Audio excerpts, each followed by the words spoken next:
Assalamualaikum warahmatullahi wabarakatuh. Saya Siti Nurharit Sarinjab, NIM 2011235, kelas E1A.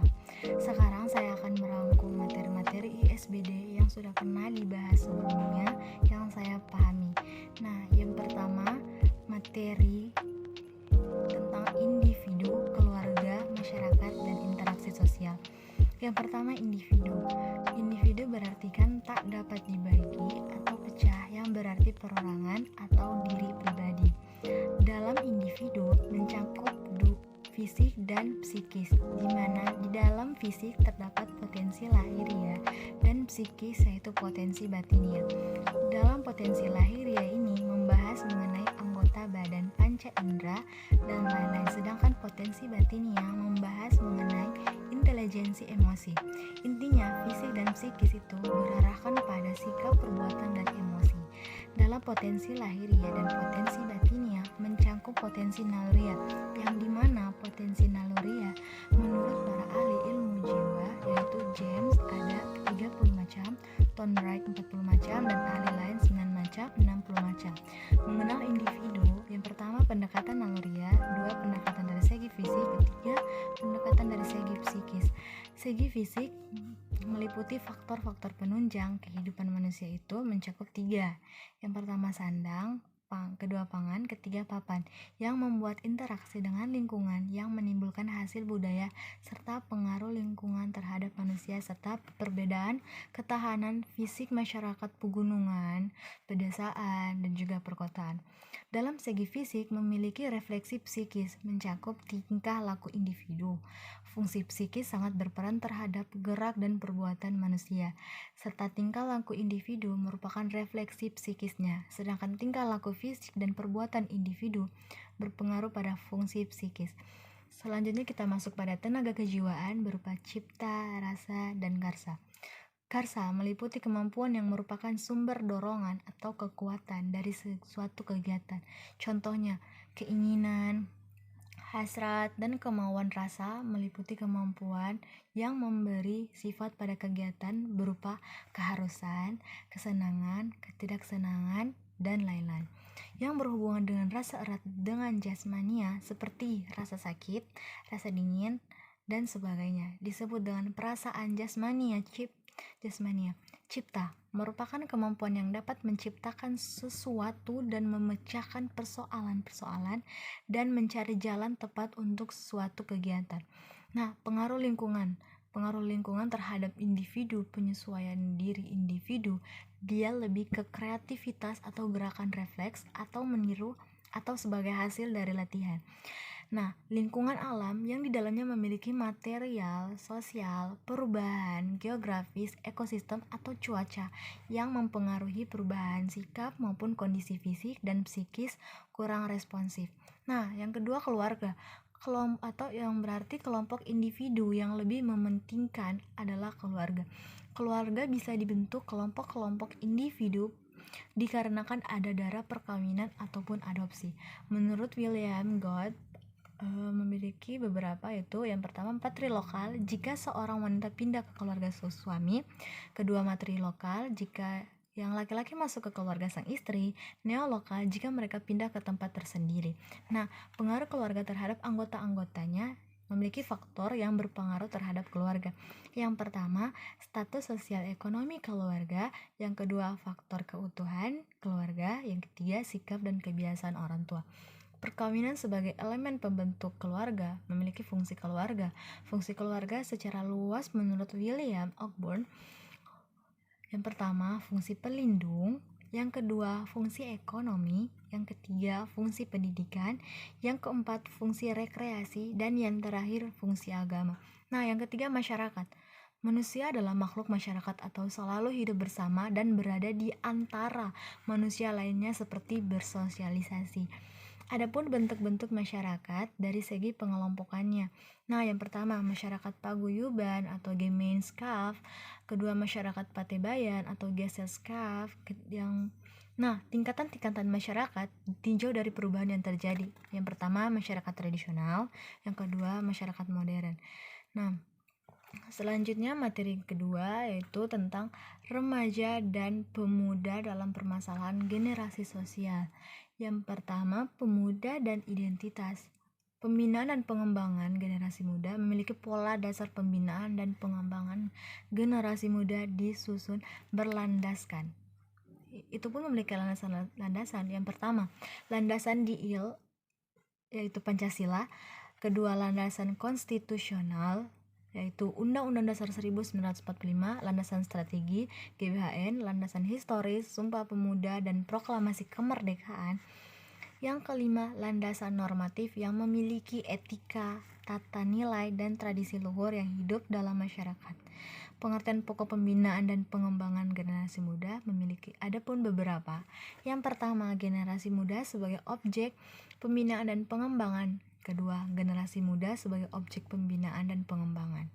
Nah, masalah dan potensi generasi muda tentunya banyak. Yang pertama, menurunnya jiwa idealisme, patriotisme, dan nasionalisme di kalangan masyarakat.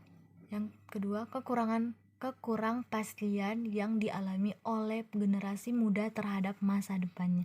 Yang ketiga, belum seimbangnya antara jumlah generasi muda dengan fasilitas pendidikan yang tersedia, baik yang formal maupun non-formal. Yang keempat, kekurangan lapangan dan kesempatan kerja serta tingginya tingkat pengangguran dan setengah pengangguran di kalangan generasi muda mengakibatkan berkurangnya produktivitas nasional.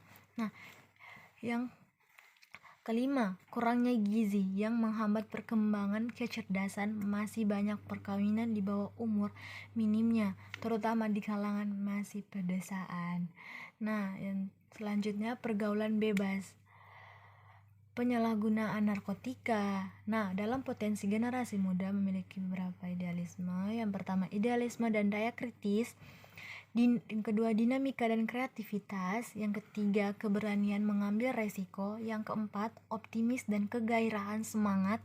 Yang kelima, sikap kemandirian dan disiplin murni.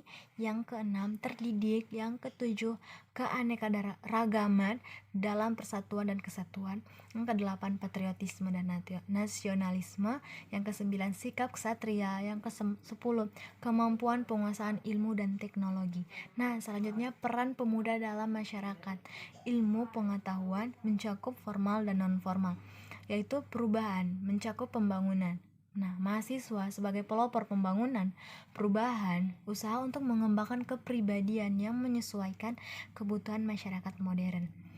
Adapun pemuda dan perkembangan pendidikan, masalah sosial di Indonesia memiliki mobilitas geografis dari penduduk urbanisasi. Nah, perubahan sebagai mata pencaharian menjadi agraris, yaitu perubahan tingkah laku lainnya sehubung dengan proses perkotaan. Selanjutnya, pengalaman pribadi membentuk mental. Nah, adapun generasi atau sebagai orang-orang yang sebaya dengan pengalaman pada waktu yang sama akan menciptakan arah yang hidup yang sejenis ataupun ditinjau dari segi biologis, kultural, dan sosial. Nah, generasi 28 generasi 45 generasi 66 menjadikan aspirasi sejarah sehingga terjadilah generasi di Indonesia. Selanjutnya, pengaruh perubahan sosial ekonomi serta penyesuaian diri terhadap lingkungan.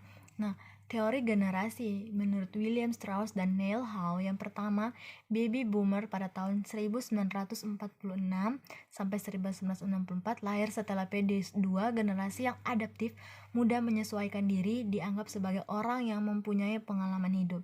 Yang kedua, generasi ke-10 generasi X 1965 sampai 1980, generasi Y, generasi Z, dan juga generasi Alpha 2011 sampai 2025 ke depannya. Selanjutnya materi ketiga, pemerintah, negara, dan warga negara, permasalahan demokrasi. Yang pertama, pemerintah. Negara memiliki kekuasaan dengan dasar dan tujuan tertentu. Bagaimana melaksanakan? Oleh siapa? Untuk apa? Kekuasaan itu dan dibatasi oleh norma apa? Nah, kedaulatan menurut bahasa Latin supremus, yang artinya yang tertinggi. Adapun bahasa Italia sultania, bahasa Inggris sovereignty. Nah, dalam bahasa Arab yaitu daulat, yang artinya kekuasaan atau dinasti pemerintah kedaulatan, berarti kekuasaan tertinggi, kekuasaan yang tidak berada di bawah kekuasaan lain. Nah, menurut Aristoteles, manusia adalah polikon, atau manusia sebagai makhluk sosial senantiasa ingin berhubungan dengan perkumpulan atau berkumpul dengan manusia lainnya. Nah, negara dan warga negara. Syarat berdirinya negara yaitu memiliki wilayah tertentu, rakyat pemerintah, dan juga warga negara memiliki sebagai rakyat yang menetap di suatu wilayah tertentu dalam suatu negara. Setiap warga negara adalah penduduk. Nah, adapun pasal-pasal, yaitu setiap warga negara adalah penduduk, terdapat pada pasal 29 ayat 2, yaitu negara menjamin kemerdekaan tiap-tiap penduduk untuk memeluk agamanya masing-masing dan untuk beribadah menurut agama dan kepercayaannya itu.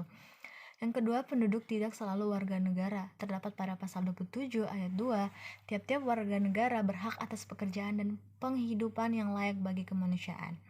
Nah, Undang-Undang Dasar 1945 memberikan perlindungan kepada penduduk negara Republik Indonesia tanpa melihat apakah dia warga negara atau orang asing.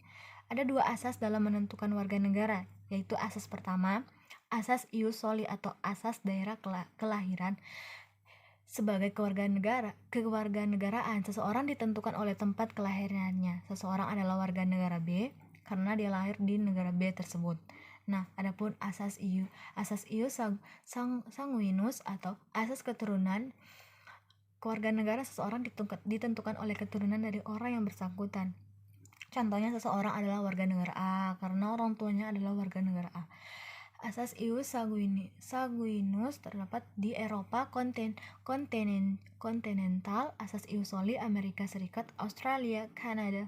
Nah, dalam pasal 5 ayat 1 Undang-Undang Dasar Republik Indonesia 1945, kewarganegaraan Republik Indonesia diatur oleh Undang-Undang. Nah, Undang-Undang 62 tahun 1958 tentang kewarganegaraan Republik Indonesia. Menurut undang-undang tersebut, di dalam pasal 1 ditentukan bahwa warga negara Republik Indonesia ialah yang pertama, orang-orang yang berdasarkan perundang-undangan dan atau perjanjian atau peraturan-peraturan yang berlaku sejak proklamasi 17 Agustus 1945 sudah warga negara Republik Indonesia. Nah, yang kedua, orang yang pada waktu lahirnya mempunyai hubungan hukum kewarganegaraan dengan ayahnya.